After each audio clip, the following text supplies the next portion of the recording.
Hello there everyone and welcome back to Kerbal Space Program. Today is going to be the final episode of this, not the final episode of the series per se, but definitely the final episode before I take a break and play some different games for a bit. What comes next is going to be entirely dependent on what happens with the Kerbal Space Program world. So for today's episode, we are going to build basically we're going to design and build the cheapest possible large payload return. Yeah. That's it. That's really all that we're planning today is just building a large payload and returning as much of said large payload back to Kerbin. So, yeah, and this is just going to the orbit around Kerbin. Nothing crazy, nothing fancy, but I want to make something as small as is physically possible and bring back as much of the components as I can because, well, I want to make money on this. So as for the future, let's talk the future for a second here. My tentative plan at this time is we're going to... I gather that version 1.1 of Kerbal Space Program is going to be coming out very shortly.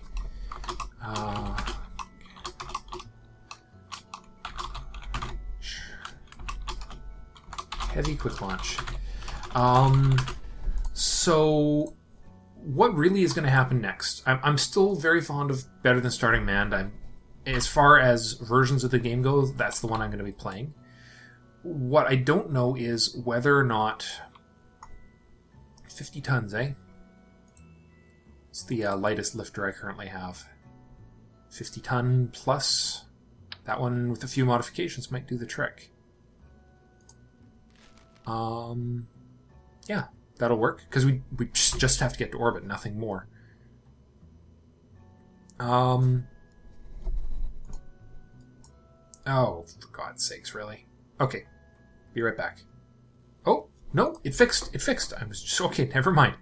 Apparently we're okay, it just hung for a second. We'll get the 50 ton plus lift Mark 1. Pull that off. Ditch that. Okay, this is already prepped for return, so that's good. We just need the battery power to keep it alive for the return process. Now, yeah, so as I was saying, the future of what series we play next is going to be entirely dependent on what Flower Child does over the next little while with Better Than Starting Manned. See, the possibilities I perceive are he'll either... now, we'll see if we can cut any more corners on price here. My instinct is that he's going to be... I'm hoping he'll update to version 1.1 when it comes out. I hope. I know he's a little jaded with the rapid pace of updates lately from Kerbal Space Program, but, well, we can hope. If I'm ready to come back to Kerbal Space Program and it hasn't updated to 1.1 or it hasn't... If Kerbal isn't to 1.1 and Flower Child hasn't updated yet, we'll come back and pick this series up where we left off. So those are the two possibilities.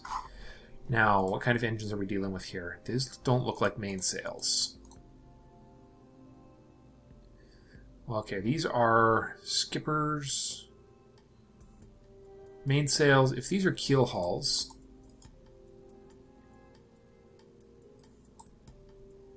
they're the same price... Yeah, those are keel hauls. And just put on some slightly better engines here, because they won't have the overheating problem. Alright, what else should we do? These are LVT-45s, and this one in the middle... I don't remember, I think it was a... Let's see. Skipper is the better one, I believe? Yeah. Yeah, that's a little more like it. Okay. Is there anything else we can do to reduce the cost of this launch? I don't believe so. The ship is 121,000. The amount we're going to get for it is greater than that. I think it was pushing about 200,000. I just don't know what else we can trim off of here.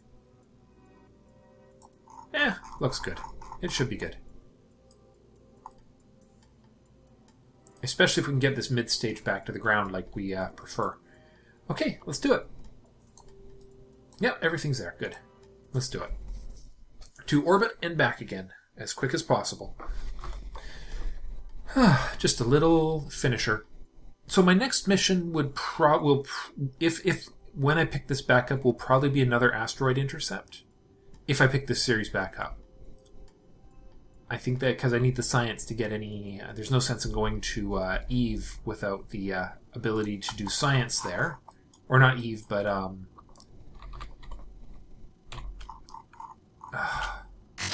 Whoa! That was unexpected. Huh. Apparently the main engines didn't wind up in the right place. That's kind of funny. Dang sub-assemblies going all screwy on us. The main engines didn't fire. That is so weird. Alright, where were we? We were looking at putting these engines where they actually belong. These stages are there. And that stage is there. Much better. Round 2. 90% of failures on launch are caused by staging errors, apparently. The rest of them are caused by design flaws. But if you're using sub-assemblies, it's all about the staging errors. So, as for what game we're going to swing into, I think we're going to pull out a brand new game of Darkest Dungeon. It's going to be one of the games I'm going to pull out. The other one I am contemplating at this time is a round of War for the Overworld. But we'll see how my time permits, because I also have XCOM 2 coming soon. Gotta pick and choose the games, especially when you got a busy life like I do these days.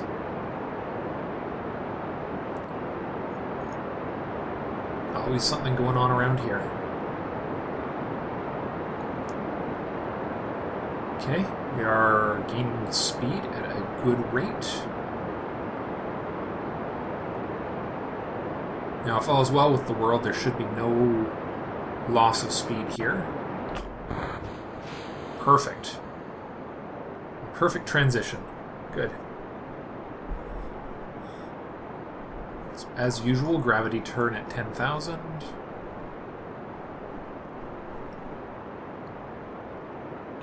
Oh boy, I'm not used to the ships turning this easily. It's been a while since I've had one this responsive. This is the smallest ship I've launched in quite a long time, actually.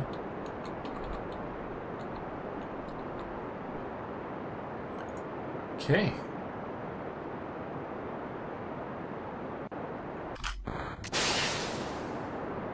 Alright, so we're losing a little bit of time to apoapsis now, but it shouldn't last, because we are still gaining speed.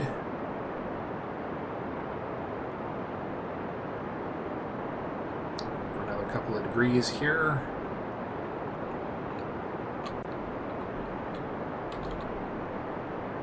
Thank goodness for gimbals.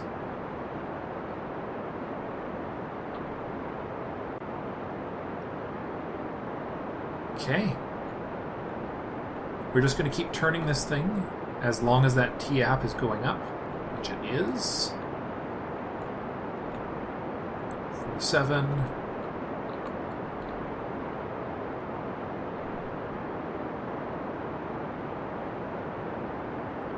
It's just going perfectly here.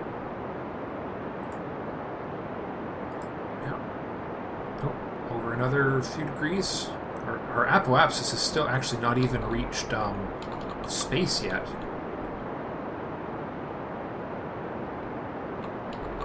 We're already over to 10 degrees.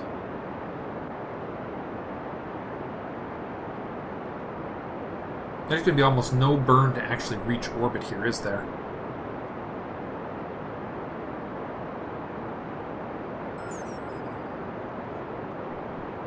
This is kind of cool. I don't know if it's the most efficient way to launch, but it feels good.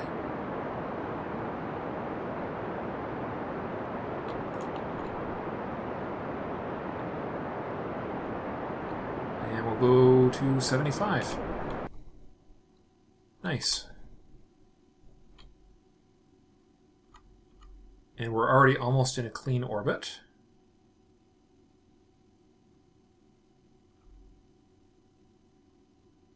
Just trying to get into space here. It's actually a long way to our apoapsis here.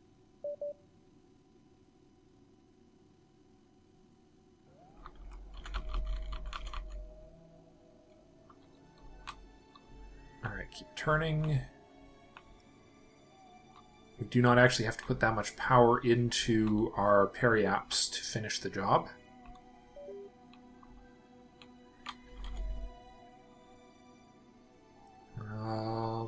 There we are.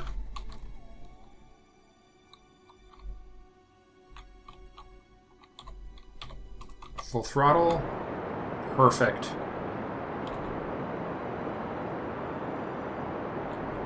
All that energy straight into the periaps and nowhere else. All right. We're in orbit. Deliver. Decouple node. Okay, and then we go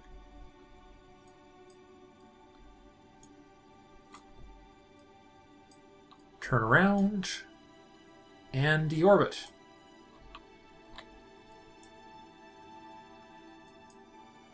We'll come in nice and shallow. We don't want to come in too hot. We want to burn off as much speed as we can in the atmosphere. So that was 200,000. 250,000.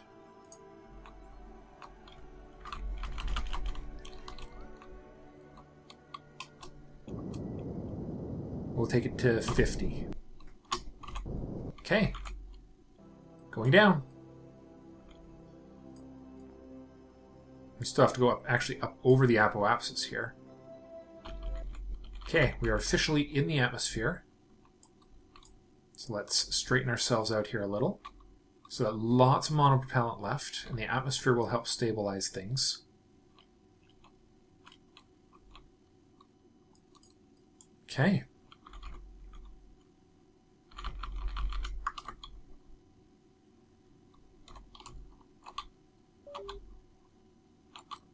Okay, get ourselves straightened out here. We're going as straight as possible to recover this thing.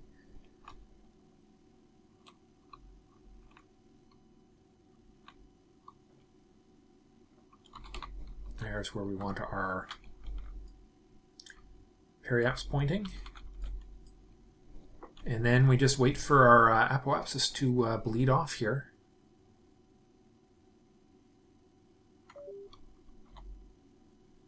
Just let air friction sort this thing out a little. I just hope I went low enough. I think I did, though. The time to periapsis has to decrease faster than... Sorry, it has to be increasing, not decreasing, for us to be actually deorbiting properly. Which is one of the reasons why I'm using the time acceleration at the moment.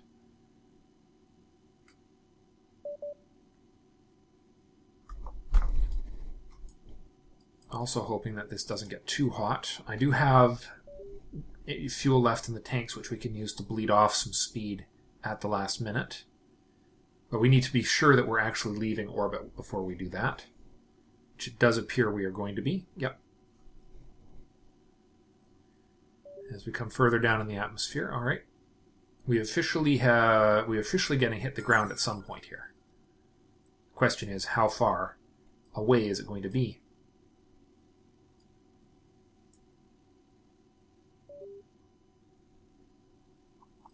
At this point, it doesn't look like too long.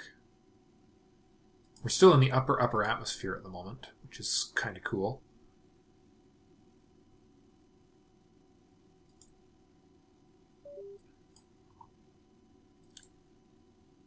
Okay.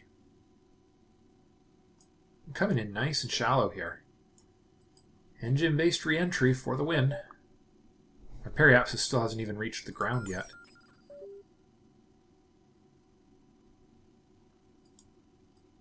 Okay, I think we're going to start coming down a lot faster now. Ooh, that's a cool looking sunrise. Very, very cool.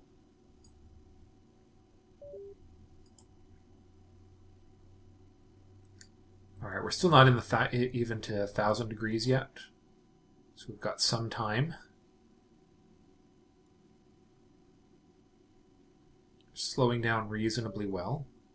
Our periapsis has officially entered the ground. Alright, this is the point where we really need to slow ourselves down. So this is where we bleed off all our power. As long as that's still slowing down, we're looking good. Maybe not even all of our power, just some of it. Because, hey, the temperature's dropping. Okay. Slow down again.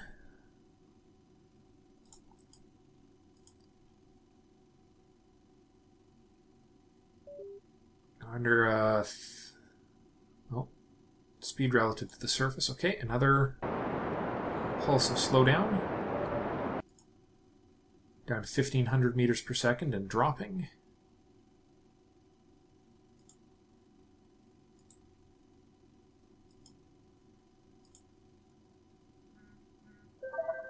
Looks good.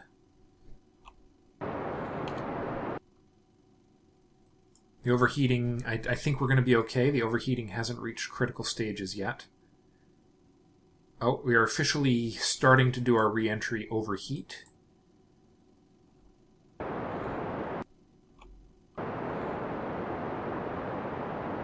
Trying to burn our air friction. Oh, there we are. We are past the critical stage now.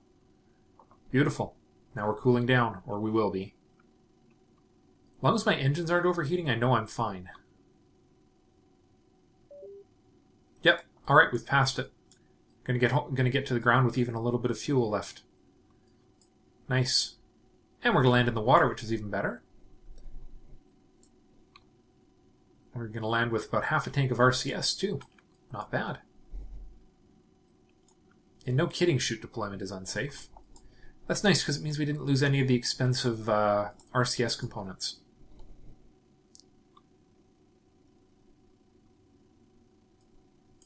Okay. We've got to be able to deploy these parachutes soon. Good. Here comes the drag. Still got a long ways to go before full deployment, though. 5, 4, 3, 2, going full speed. Or full time warp. I just don't want to be time warping when those things fully deploy. It could rip the ship apart due to physics errors. Okay, 8.4 meters per second into water should be more than enough for the ship to survive.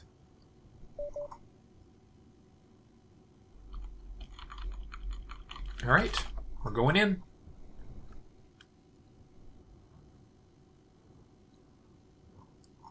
A little harder than I'd like, but slow enough for water landing. Beautiful. That's a nice way to round out the series, guys. Hope you enjoyed that little rapid mission. It gave me an opportunity to talk to you guys, and another 11,000 recovered. No complaints here. I came out of it with more money than I had before, and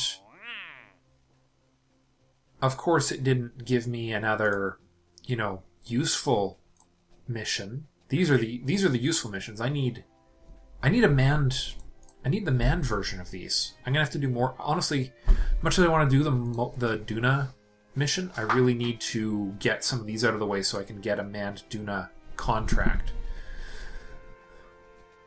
Anyways, if we continue, that's where we'll pick up. That's all for this episode, guys. Thank you very much for watching, and I will see you when I see you. Bye for now.